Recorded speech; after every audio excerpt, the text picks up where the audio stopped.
Okay, already. This season, we're coaching someone through what so many of us go through. I'm Alison. I'm Michelle. Meet Sophie. She stayed too long, she'll break up, she'll heal, she'll date, she'll spiral. She's you, she's us. We'll walk with her and you through every phase, from heartbreak to wholeness. If you're tired of the chaos and ready to thrive in singlehood and in love, welcome to season 3. Oh, so close. Good. Recording in progress. Hello, everyone. Hello again. So, okay, I mean, we're not gonna go into how long it's been because they don't realize how long it's been and they don't It's been a week for them. Yeah. It's been a week. We're wearing different clothes for the people watching. Exactly.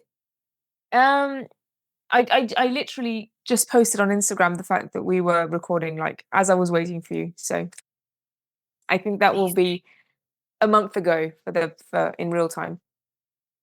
Wow. Anyway, yeah. Sophie has broken up with her ex.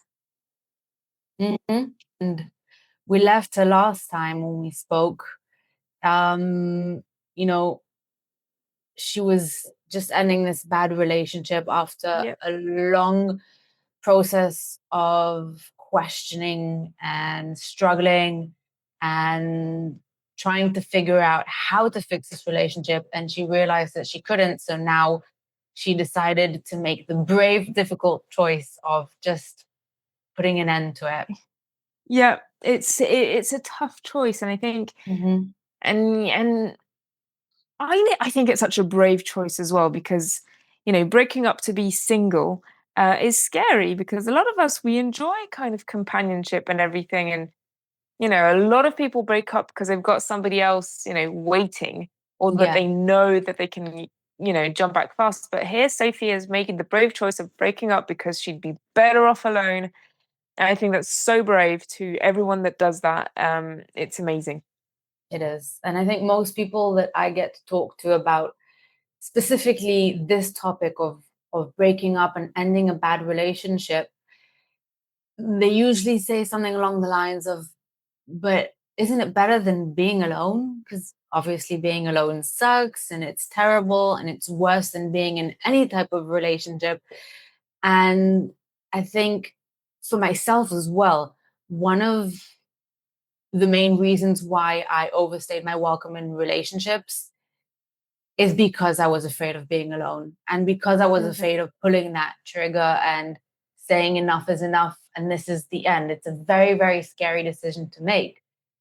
Not only because you don't want to end up alone, and not only because you're afraid of not finding anyone, but also because you're so used to being with this person, you don't know what it's like without them, and you don't want to deal with that heartbreak and that sudden change in your whole life. Because when you're breaking up with someone, you're not just breaking up with that person, you're breaking up with a certain lifestyle that you had with that person, especially if you've lived together. But also in general, just there's no more, texting and calling and having dates, and no more interactions and different things that you're so used to, and no depending on them to come help you with this or with that or with consulting or whatever it is. It's like this whole life change. Yeah, and there's kind of nobody worrying about you if you got home on time, if we're going to work safely, and it's all very, very strange. And so she had, she had a few questions for us. To kind of encumber all of this, and so the first question is, why do I still miss him even though the relationship was toxic? Yeah, and that ties in. Go on. I think you were going to say exactly what I was going to say, which is it ties into exactly what we were saying. Yes. Of just, exactly. There's all of that. Yeah, sure. I mean, the relationship was toxic. It was like bad for her. But it was just, that there are some good things. And I think that, you miss the good things. Yeah. I think there's also, even if it's a bad stability, it's still stability where you have this person who's constant and who's there, and he's a part of your life. Then even if him being a part of your life or her isn't good for you, it still gives you a sense of, Yeah. I don't even know what to call it, confidence, but like assurance maybe that there's this person Yeah. who's with you, and and and so you'd rather be on this stable shaky ground rather than being a complete shaky ground with being alone, because you're not used to it, you don't know what it's like, you're scared of being Yeah, alone and it's whatever. And and again, you miss more than just that person. You miss the feeling of being in a relationship, of saying that, oh, I'm not single, I have a partner, I have a boyfriend, I have a girlfriend, I have someone. And you miss the idea a lot of times of not being alone, of having that person to call, of having that person to text, of having that person to come help you with something, or to discuss changes or life choices and decisions that you want to make and don't want and can't decide alone. So there's a lot of mm, aspects that go into it. yeah, and I think it, to kind of go back to one of the things you were saying, it's the devil you know. I mean, Yeah, sure, exactly. this wasn't comfortable, but you knew about it. It's out of the frying pan into the fire type of thing. You never know the devil you know type of thing. So I think that's, that I think is completely normal, and I will rarely use the word normal without an asterisk, because, what is normal? But I think this is completely normal. I think anybody who's had anything for a long while, you kind of miss it. I think, you know, I won't, go so far as to say for people who have cancer, but for my pregnancy, it was, I don't know if you remember, it was 9 months of just me being tired, Hmm. of me just being tired Yeah. and then having pain and everything. But I kind of miss it because it Yeah. was 9 months and there was some good aspects about it and everything. And, I can actively remember thinking, I'm never doing this again. It was so difficult and it's so painful and so uncomfortable and everything. But I still kind of miss it. And, it's same like, I lived in these shitty little flats and there was a lot of bad stuff about them, but I kind of miss them because they represented when I my early 20s, and I flat sharing and partying and everything. And so even the stuff that's bad for you or that brought a lot of negativity did bring some positive things. And I think it's okay to miss that. I think it's also a bit healthy. You don't want to hold on to just the negative stuff your whole life. Life's too short and this world's too shitty to hold on to the really, really shit stuff all the time. You want to remember the good stuff. Think, you want to transform that missing into nostalgia Yeah. As long as you remember not to use that as an excuse to to go maybe I back. should, yeah. I think it is healthy to look at something in a positive light and not just dwell on everything that went wrong. I think if you miss something and you miss the relationship, it's a sign that you are in a healthy, good place, more or less, of like, I'm able to look at this in a positive way, but it doesn't mean you have to go back to it. And I Yeah. think especially when you're facing something that's completely unknown to you, because we tend have a tendency to forget what life is like before. And especially with being single, and if you haven't been single for so long, or if you haven't been single for a long time at a time, then you tend to just not remember what it's like to be by yourself, Yeah. to know who you are on your own, and to know who you are without this other person. And I think that's kind of scary. Yeah, And of course it is. it's very hard to say, okay, I'm going to face this head on and I'm going to go into it and I'm just going to go for it without hesitation, because it isn't something that you can take lightly. So then, you think back to where you were and how comfortable it was and how convenient, and so you miss that. You miss having that solid something in your life, whatever it is. And in a way it's good, but also in a way you don't want it to prevent you from finding that solid ground on your own and in your new life, to help you move forward and to help you build a stronger base for yourself. Yeah, definitely. I think change is always scary, and Yeah. doesn't mean you shouldn't do it, but I still think it's scary. Yeah. So, how long do you think she'll feel this way? Well, I don't think there's a set time, and I don't think that it is something that can be measured. I don't think it's like, there's this formula, like mathematical formula of like, the X amount of years or months you together means that you're Yeah, with them a Y amount of time. I think it's very individual, and you should allow yourself to feel it. I think avoiding feeling and trying to be strong or trying to suppress it or whatever it is just not healthy.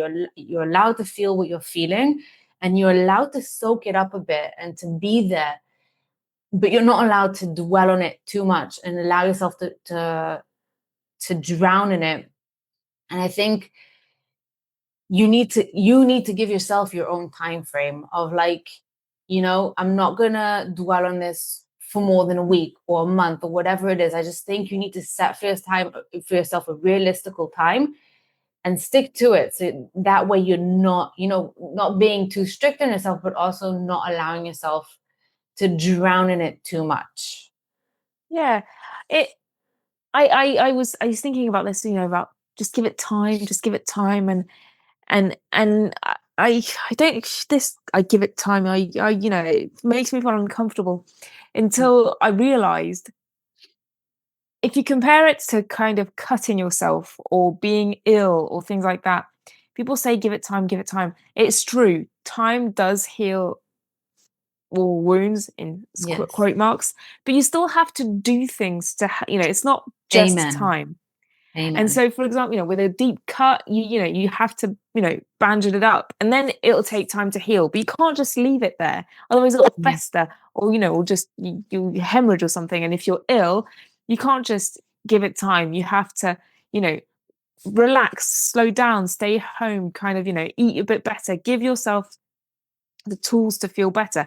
I think getting over a breakup and feeling this way, yeah, there's gonna be time, but there are we'll talk. This is the whole point of this coaching and this podcast and everything is, helping her through these steps of just what to actively do to kind of help time forward. Because I think if you're just gonna, make time the only thing that's gonna help, it will take years. I mean, it will Yeah. just take years. So how long so I agree with, this, that there's the thing about, if you were together for 2 years, then it's 2 months. If you were, these things, and that doesn't make sense because, I know people who were together for 7 years and they got over the breakup really fast because the last 4 years were tragic. And I Yeah. know people who were in a relationship for 9 months and it was so intense and they got so swept up that years later they're still not over it. And, you know, I'm not saying that either of these things are perfectly normal, perfectly healthy. I'm just saying there's no mathematical, equation, as you said. I think the more she does that's sustainable, the better it will be. And Yeah. the key thing is sustainable, because if she goes out tomorrow and starts a diet, goes to the gym, goes to the hairdresser, buys new clothes, changes job, and does, all these outrageous changes, then, there's a good chance everything will come crashing down. So I think it's, selecting the steps that are sustainable, implement them, and then, and it'll go fast. It'll go, Yeah. if you go in the optic of, I'm going to do something healthy for myself and my lifestyle, then getting over the bad relationship is going to be so fast. And Yeah. it's, and that Yeah. grief is just going to leave her. Uh-huh. It'll just become, missing her ex and everything. It's just going to become her. Those were, and that was a nice time. I have a good example. Mhm. My first boyfriend, we were together for 4 or 5 years. I see, I can't even remember 4 or 5 years. And we broke up, and I went, it was a roller coaster, and then, first boyfriend and everything. And today with JT, I talk about what I did with this guy, one of which was, having a road trip in France and just having, these little stops and everything. And we were in our 20s. So we just, really kind of had these, shitty little motels and had backpacks and things. And it was Mhm. great. And I'm able to talk about it in a, we did that. It was great. We saw 10 little villages in France over 2 weeks. Yeah. It was fantastic. And I'm talking about it with, if nostalgia is a big word, but with fondness. And I think that's the Yeah. objective. You just want to move forward, get over it, and remember the good stuff. Yeah. So going back to the beginning and working my way through all the amazing things you just said. I thought about this not long ago that, there's this thing about how time heals wounds, as you said, or time does its thing, as we say in Hebrew. Um, yeah, sure, time helps. The more time passes, the less it hurts and the easier it is. But if you're just depending on time, then time is not going to do anything. Mm-mm. In fact, I think if you're not doing anything, and especially if you're dwelling on the relationship, time is just going to make it worse.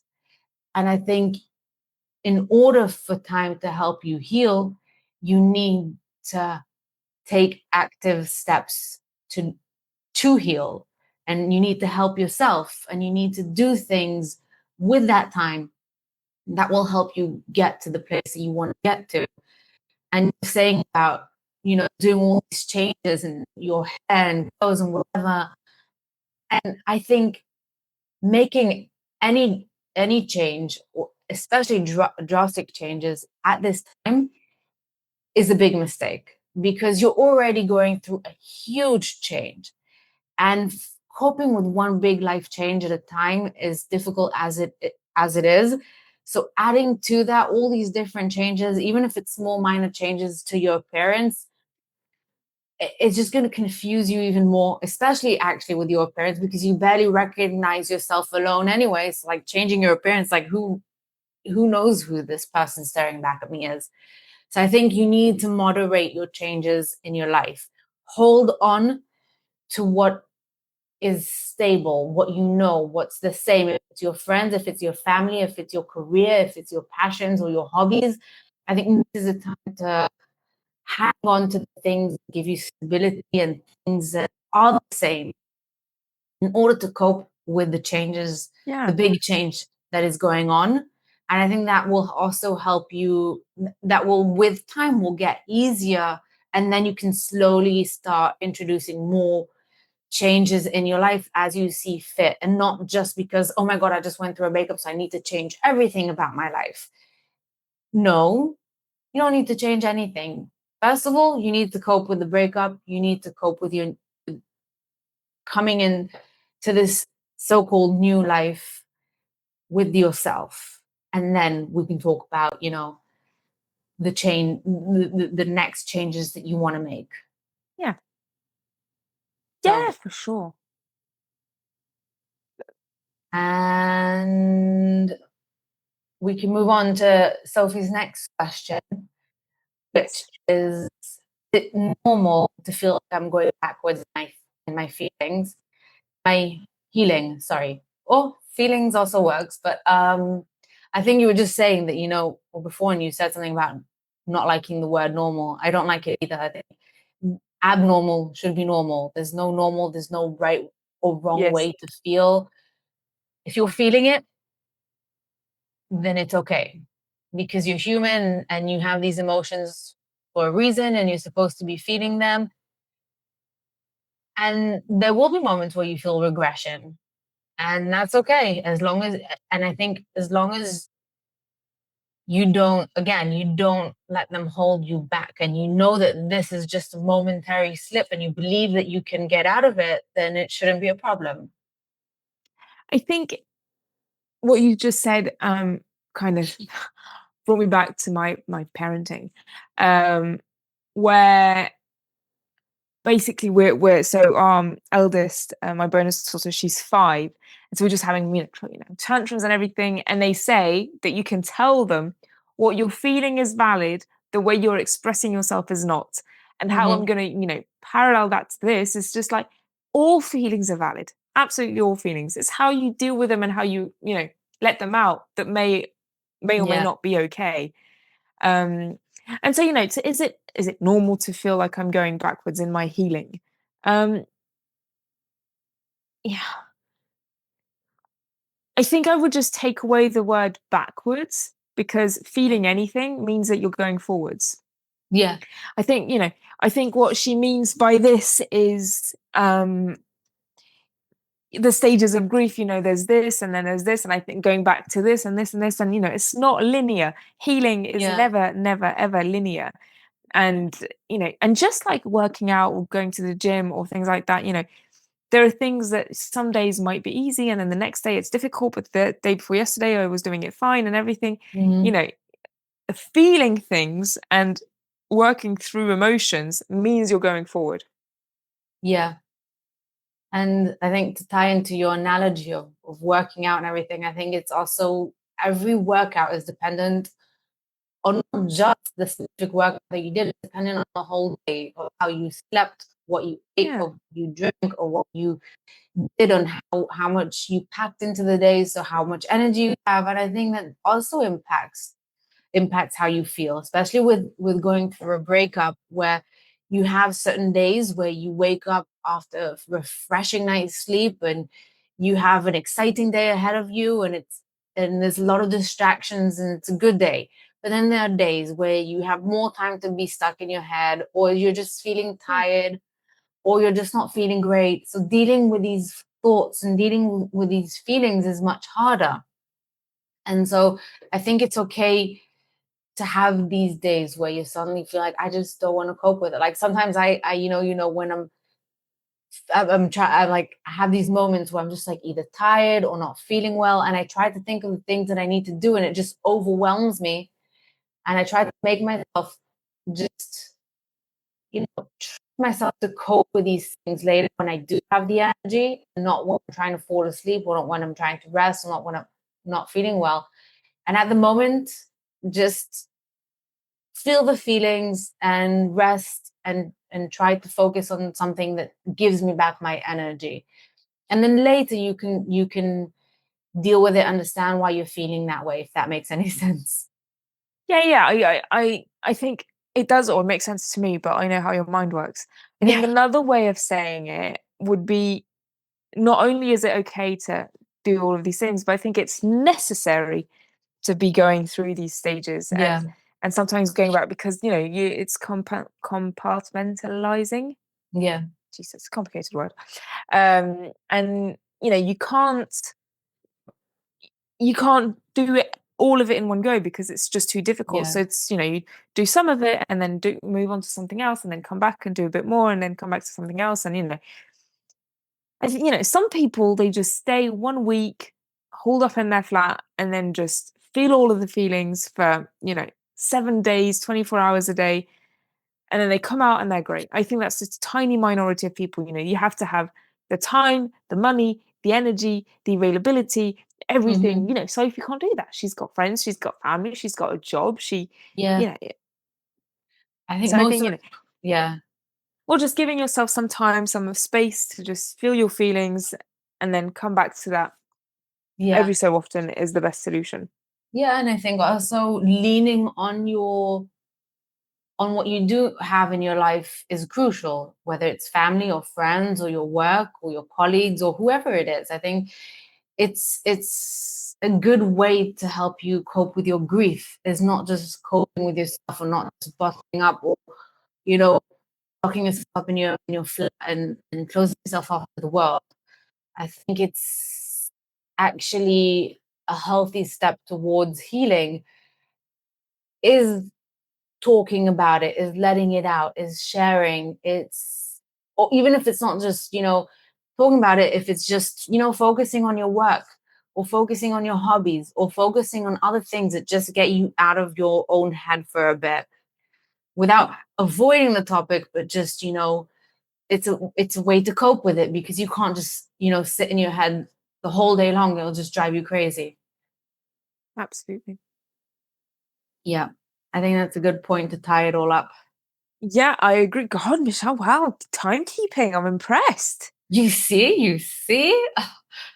I'm impressed. I was kind of looking at the clock. I was just like, okay, we're going to have to start wrapping up soon. These are the new resolutions for the new season and everything. And I know that is just not your biggest strength. So I'm No, it's not. impressed. I'm Thank you. impressed. Thank you very I much. agree. I think that's a good way to wrap up. I think we need to remind people to subscribe. Yes. And let us know about your own breakups and your own grief that you went through and how you coped with it. Yeah. And support us on Patreon. By the time this is out, it will be up and running. Probably more information in the description, because right now it's not. But anyway, all of this to say, go for it, Michelle. No, I just wanted to say we want to keep creating this content for you, and we need you to help us do that. So we do. Yeah. And all the feelings are normal, and let's see what Sophie's got cooking for us next week. Yes. See you then. Bye. That's it for this episode of Pop Culture Cupid. Thanks for hanging out with us. We're glad you're here. Make sure to subscribe on Spotify, Apple Podcasts, or wherever you're listening. You can find us on Instagram, Facebook, YouTube, Reddit for more behind-the-scenes real talk. And if you want to support the show, check us out on Patreon. Until next time, be kind, be happy, be healthy, and remember, heartbreak isn't the end. It's the plot twist.